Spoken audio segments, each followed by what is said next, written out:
여러분 반갑습니다. 저는 경남에서 시조를 쓰는 이달균이라고 합니다.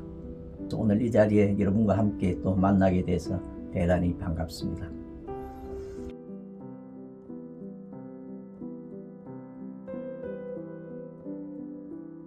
저는 1980년 초반에 자유시로 시를 쓰기 시작했습니다. 지역에서 친구들과 동인 활동을 하면서 시대의 변혁에 어울리는 장르가 시라는 생각으로 열심히 노력했습니다. 그래서 문단 데뷔라는 것도 하지 않았고 석자 활동에 매진했습니다. 그러다가 1987년도에 첫 시집 남의 행을 펴내면서 저는 후기에 이런 얘기를 했습니다. 단역의 역할이지만은 그 역할만은 충실하게 해내고 싶다라고 고백했습니다. 문단이 거대한 한 편의 블록버스터 영화라고 생각하면 그 영화 속에 등장하는 행인 중에 하나일 수도 있습니다. 그러나 그 행인의 역할만이라도 제대로 해내면서 영화의 완성도에 기여하고 싶은 그러한 욕심이 있습니다. 그래서 저를 관통하는 시정신은 언제나 아웃사이드 혹은 언더그라운드와 같은 정신으로 가득 차 있습니다. 혹시 매너리즘에 빠지거나 하면 늘 그때 그 기분을 잊지 않으려고 노력합니다. 왜냐하면 아웃사이드는 자유롭고 언제 잊혀져도 후회할 일이 없기 때문입니다. 그러다가 1995년도에부터 시조를 쓰기 시작했습니다. 누군가가 제게 좋은 시조가 무엇인가 라고 묻는다면 참 대답할 자신이 좀 없습니다. 왜냐하면 시조는 쓰면 쓸수록 어렵다는 생각이 들기 때문입니다. 다만 장비 6인 시조집 갈리펀드는 6악장 칸타타 그 책에 서문을 쓰신 신경림 선생님께서 시로 읽었을 때 감동이 있다면 그 시는 좋은 시조이다 라고 말씀하셨습니다. 저는 그 말씀에 공감합니다. 시조는 결국 정형률을 가진 시이기 때문에 현대시의 장점 위에서 정형률을 얼마나 다스려 나갈 것인가가 매우 중요한 과제라고 생각합니다.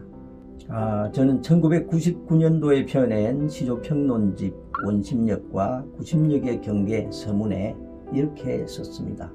시조는 언제나 경계 위에 서 있다. 끝없이 일탈하려는 자유의지가 원심력이라면 반드시 지켜가야 할 정형은 구심력이다.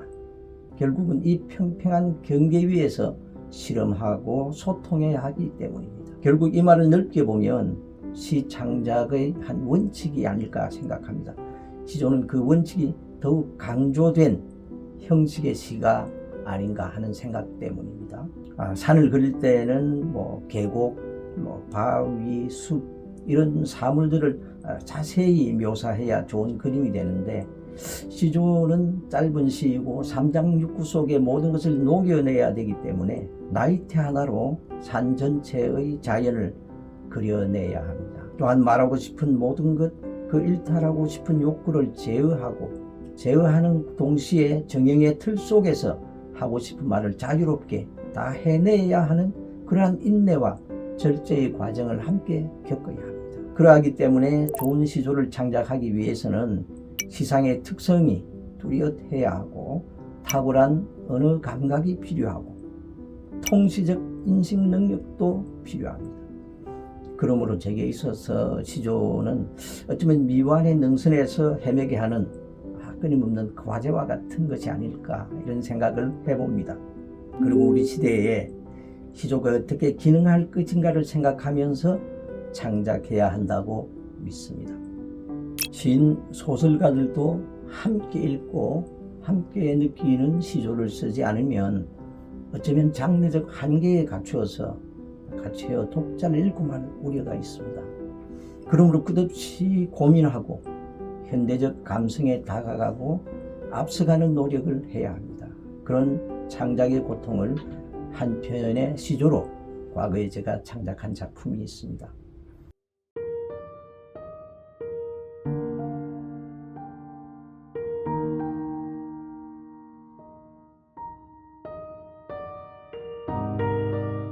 그래도 나는 쓰네 손가락을 구부려 떠나는 노래들을 부르고 불러 모아 저무는 간해공업 같은 내 영혼의 한 줄시.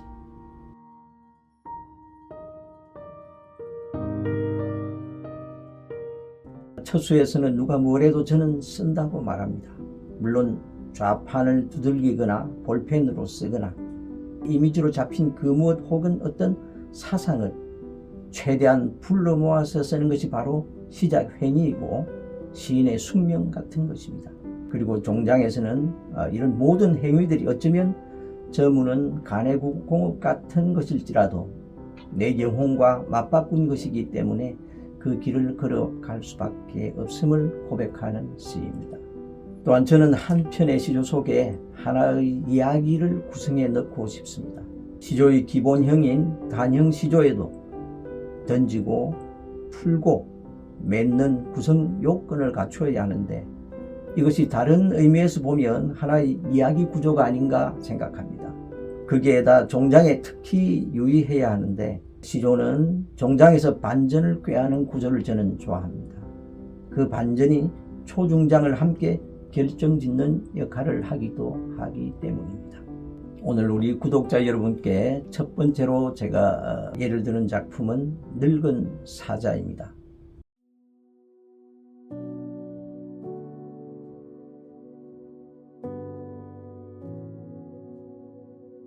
늙은 사자. 죽음 곁에 몸을 누이고 주위를 돌아본다. 병원은 한 마리 야수를 키웠지만 먼 하늘 마른 번개처럼 눈빛은 덧없다. 어깨를 짓누르던 제왕을 버리고 나니 노여운 생애가 한낮의 꿈만 같다. 갈기의 나비가 노는 이 평화의 낯설음, 태양의 주위를 도는 독수리 한 마리, 이제 나를 드릴 고귀한 시간이 왔다. 진물은 발톱 사이로 벌써 개미가 찾아왔다.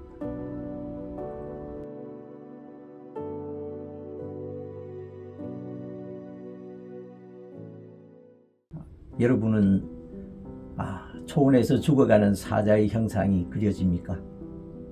이 작품은 평원을 지배한 사자의 생애를 통해서 우리의 삶을 되돌아보고자 한 것입니다. 장자는 호전몽에서 나비 꿈을 말하면서 깨달음에 관한 이야기를 합니다. 젊은 날 평원을 지배한 사자가 개미에게 육신을 내주어야 하는 그러한 고통이 이 시에는 드러나 있습니다. 힘의 차이가 있을 뿐 초원을 이루는 존재로서는 개미와 사자나 동일한 존재입니다. 첫 수는 죽음에 직면한 사자가 과거의 영광과 현재의 자신을 돌아보면서 덧없음을 얘기하고 있습니다. 초장엔 죽음에 직면한 사자를 그려보았습니다.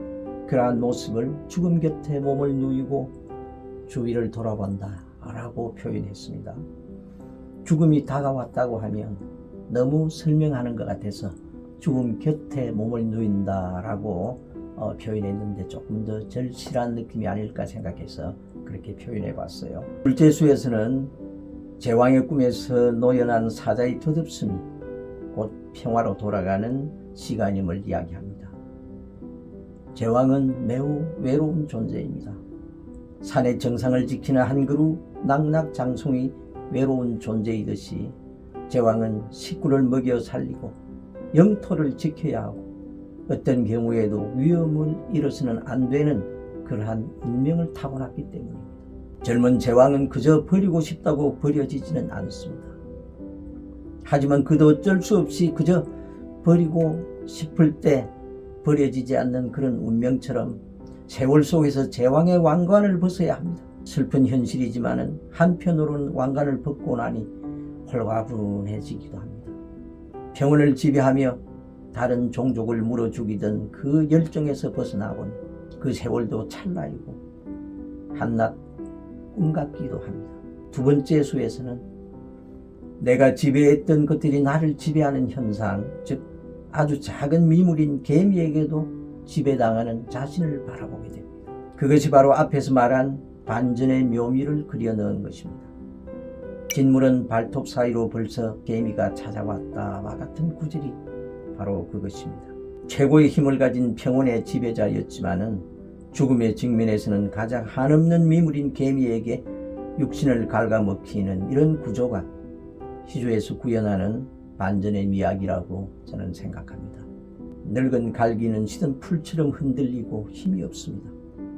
그래서 나비가 풀인 줄 알고 빛바랜 갈기에 날아와 앉습니다.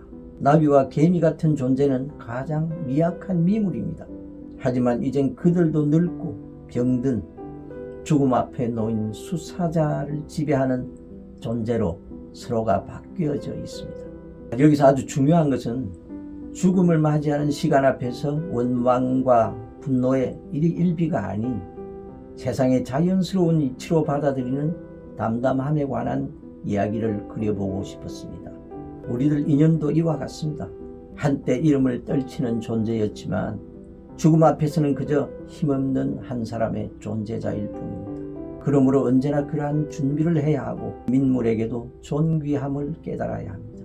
사자가 표효하는 평온은 사자만으로 이루어지지 않고 힘없는 짐승, 나무, 풀잎 이런 수없이 많은 것들로 이루어집니다. 하물며 우리 삶 또한 어떻겠습니까? 키 작은 사람은 키 작은 대로, 가난한 사람은 가난한 대로, 못 배운 사람은 못 배운 대로 자신의 가치를 가지고 살고 있습니다. 그런 마음으로 자신을 돌아보면 좀 더 살아가는데 지침이 되지 않을까 이런 생각을 해봅니다. 구독자 여러분, 늙은 사자를 통해서 우리 삶을 한번 되돌아보고자 한 저의 뜻이 제대로 전달되었는지 모르겠습니다. 여러분과 함께 이 시간을 보내게 되어서 대단히 고맙습니다. 감사합니다.